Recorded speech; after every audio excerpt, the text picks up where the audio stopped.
Arrest తప్పు చేసే వ్యక్తులు అరెస్ట్ చేయడంలో ఎవరు కూడా తప్పు అన్నది దాన్ని. కానీ ఎఫ్ఐఆర్లో పేరు లేదని చెప్పి ఎఫ్ఐఆర్ను స్పష్టం చేస్తున్నారు. ఎఫ్ఐఆర్ స్పష్టమైంది. ఎఫ్ఐఆర్లో పేరు లేని వ్యక్తిని ఒక గతంలో రాష్ట్ర ముఖ్యమంత్రి ఆధార బాధగా అట్లా అరెస్ట్ చేయాల్సిన అవసరం లేదు. కానీ రాజకీయ పగలు రాజకీయ ప్రత్యర్థులు అనుకుంటే రాజకీయంగా కొట్లాడుకోవాలి ఎవరైనా కూడా, ఏ పార్టీ ఎవరైనా కూడా. ఈ పార్టీ ఆ పార్టీ అంటలేను. కానీ ఎఫ్ఐఆర్లో పేరు లేనటువంటి వ్యక్తిని ఈ విధంగా అరెస్ట్ చేసి రిమాండ్ చేయడము అది వాళ్ళు దొక్కున్న గోతులో వాళ్ళే పడుతున్నారు. ఇవాళ ఏమైంది, పొట్టు మైలేజ్ పెరిగాయి. ఏడవైనా తప్పు అంటున్నారు.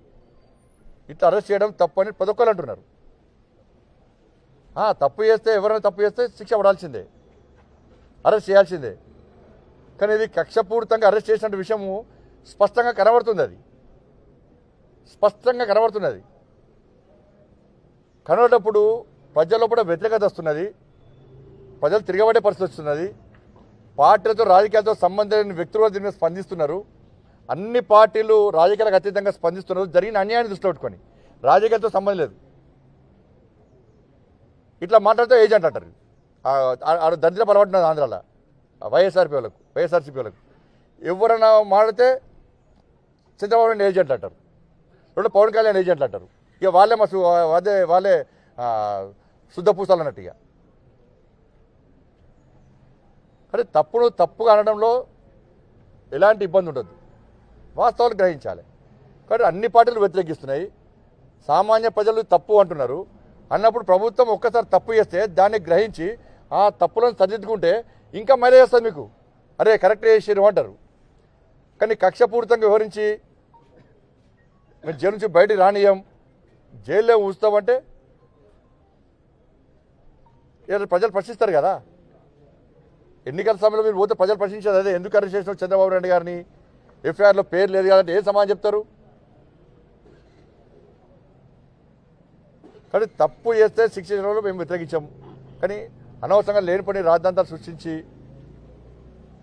వాళ్ళు చేసే ప్రయత్నం చేస్తే దాన్ని పూర్తిగా వ్యతిరేకిస్తాం. వాళ్ళ G20 బ్రహ్మాండంగా నడుస్తుంది. ఆ రోజు G20 సభలు అన్ని దేశాలు వచ్చి అలా G20 విషయంలో దేశంలో గర్వకారంగా భావిస్తే నువ్వు ఆ రోజే అరెస్ట్ చేస్తేవి. నువ్వు తెలుగు మీడియా మొత్తం కూడా ఇలా డైవర్ట్ అయ్యా. తెలుగు రాష్ట్రాల ప్రజలు కనీసం G20ని వీక్షించే స్థితిలో లేదు ఆ రోజు. ఇంత దుర్మార్గం ఇవాళ ఆ రోజు దొరికిందా నీకు అరెస్ట్ చేసే రోజు?